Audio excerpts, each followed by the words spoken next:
If someone had warned me that my marriage would fall apart without a single raised voice or slammed door, just quiet little shifts, I probably would have rolled my eyes. But looking back, every collapse has its own warning beat before the crash comes.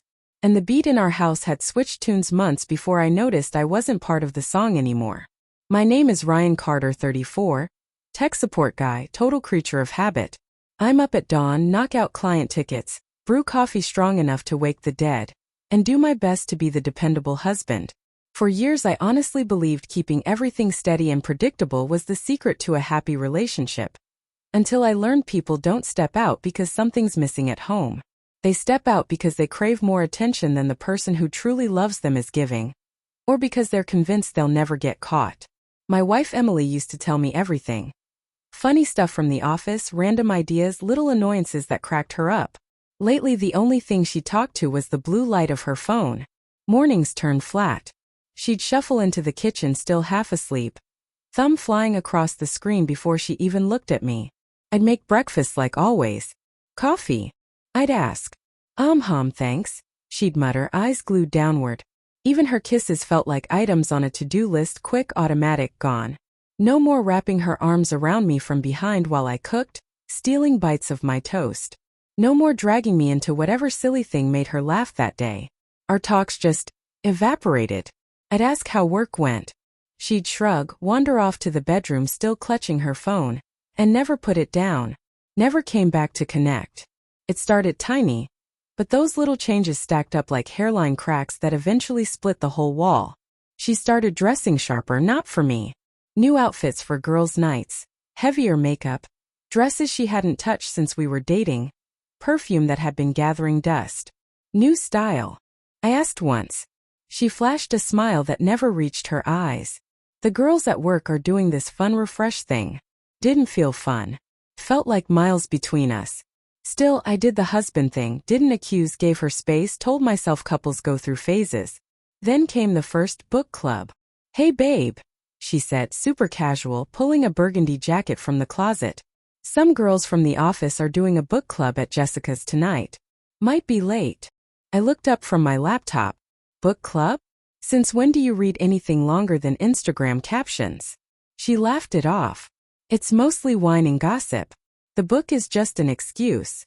I forced a smile even though my stomach twisted. Cool, have fun. She pecked my cheek and floated out the door. The second that lock clicked, the house felt empty in a way it never had before. I blasted music, answered emails, cooked way too much food, and waited. She rolled in just after midnight, smelling like fancy cologne and Chardonnay. Cheeks pink, hair a little wild. Good time? I asked. Yeah, we just got carried away talking. She answered fast, too fast.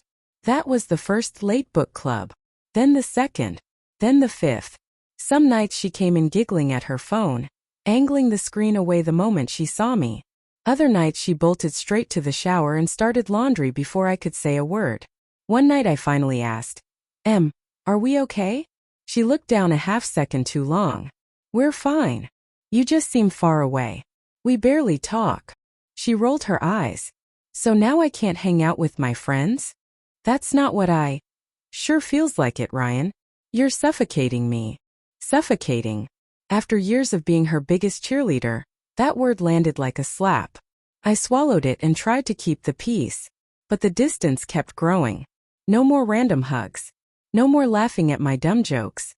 She stopped eating dinner with me. Grabbed something with the girls. She spent more time doing her makeup than speaking to me. Suspicion didn't give me the truth. An old tablet did. We had this ancient iPad we only use for recipes or YouTube while cooking. Years ago I'd linked all our devices to the same family account and totally forgotten about it. Until one night everything shattered. Emily was in the hallway touching up lipstick, a deep color she never wore around me. She looked electric, alive in a way I hadn't seen in months. Heading out again? I asked, tying up the trash. Yep, book club. Told you yesterday, she said, clipping on earrings, irritation edging her voice. Third time this week. She sighed like I was the unreasonable one. We're adults, Ryan. This is normal. Nothing about it felt normal. She grabbed her purse, smoothed her dress, and tossed a smirk over her shoulder. Don't wait up. Door closed. Silence. I reheated leftovers, flipped on a game, wiped counters, anything to drown out the knot in my gut. Then the iPad chimed. A little notification. Emily's watch had synced new activity. I frowned and tapped it open. First thing I saw was a location pin. A downtown hotel nowhere near Jessica's house. Then her heart rate graph. Not calm, not chatting over wine, steady. Spiking, crashing, climbing again, hard, fast, rhythmic. The kind of numbers you don't hit discussing paperback plots. My hands froze. The room went icy. In that second, staring at cold data glowing in the dark, the truth punched me in the chest. My wife wasn't reading tonight. She was in the middle of writing a brand new chapter. And I wasn't in it. Rage didn't explode like in the movies. It was quiet, heavy, numbing. I sat there watching her heart rate climb higher. 128, 138, 145. Those telltale peaks and valleys anyone who's ever been in love recognizes instantly. I zoomed the map again, praying for some innocent explanation. Maybe the club moved to the hotel bar. But the pin sat squarely on a private room, 14th floor. Booked under a name that definitely wasn't mine. Before that moment I was a husband fighting for us. After that moment I was a man whose world had just cracked in half. I didn't scream. I didn't throw the tablet. I just breathed slow, deep, while the fridge hummed and the clock ticked and my heart tried not to shatter. Then something inside me clicked into place. If she was secretly rewriting our marriage, I'd rewrite my part too. But first I needed every detail. I grabbed my laptop, opened Find My, the app she begged me to set up just in case. Her phone blinked on the exact same 14th floor room. Another notification lit the iPad, high cardio zone, 11:47 p.m., in a hotel bed. My teeth ground so hard my jaw hurt, but I stayed calm. This wasn't the moment to lose it. This was the moment to build something unbreakable.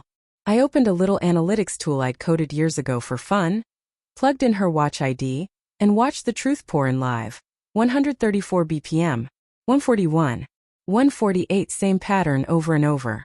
Then I scrolled back, same hotel last week, week before, different nights, identical spikes. She wasn't careful. Or maybe she just didn't think I'd ever look. Her excuses wouldn't tell me the truth. Her smile wouldn't. But her gadgets? They never lied. I had two choices. Confront her tonight and listen to a flood of denials, or let her keep dancing in the dark until I flipped every light on at once. I chose the lights. I didn't pack. I didn't cry. I poured a glass of water, sat on the couch, and started a new document. Not divorce papers, not yet. A plan. Because she didn't just cheat on a husband.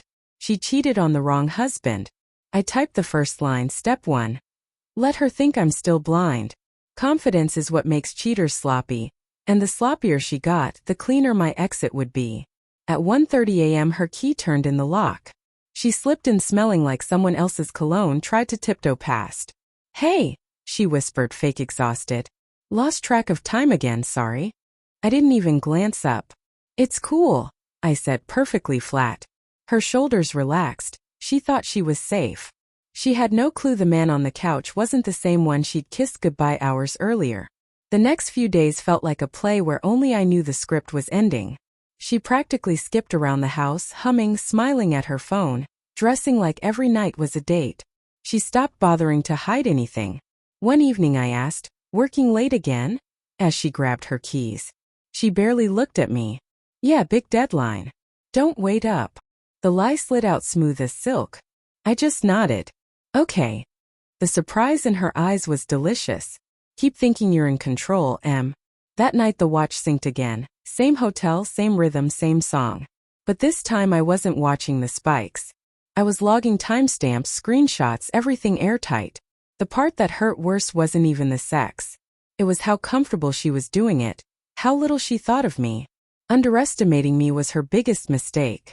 Morning after morning I left early for work, giving her all the space she wanted while I quietly downloaded bank records, cloud photos, backup logs, every digital breadcrumb.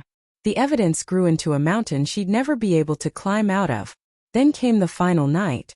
She came home early for once, tense, glued to her phone. I asked if she was okay. Just work stress, she sighed. Same dramatic sigh she probably used on him. She had no idea it was her last night sleeping in our bed as my wife. When she went to shower, I looked down the hallway. Not with rage, not with tears, but with ice-cold certainty. One more step. The next morning the house was quiet, sunrise barely peeking through the blinds. I was up before her, every printout stacked neatly in a plain envelope marked simply, "For you." She woke up around 8, grabbed her phone first thing, smiled at whatever message was waiting, then noticed me in the doorway. "Morning," she murmured, sweet as ever. "Morning," I answered, voice like stone. "I'm heading into the office late today," she said, slipping on her robe. "Rough night yesterday. Same old script." "Cool," I said. "Left something for you on the kitchen table." She patted out a minute later, found the envelope under her favorite, "I love you more" mug. I was already at the door, duffel bag in hand, packed light, nothing sentimental left to take. "Ryan." Confusion in her voice now. I didn't turn around. Checked the envelope. "Ryan, what is this?" A tremor creeping in. I stepped outside and pulled the door shut behind me. Soft, final, no slam, no drama. Just closed. As I walked to the car my phone started blowing up. "Emily." "Ryan, what is all this?" "Emily. Where did you get these screenshots?" "Emily. This isn't what you think, please come home." "Emily, I need you, we can talk about this." I opened the thread, read the panic pouring out of her, then typed the only reply she'd ever get from me again. "The story's over, Emily." Sent. Phone on Do Not Disturb. Engine on. Rearview mirror empty. She erased me from our marriage a long time ago. That morning I just made it official.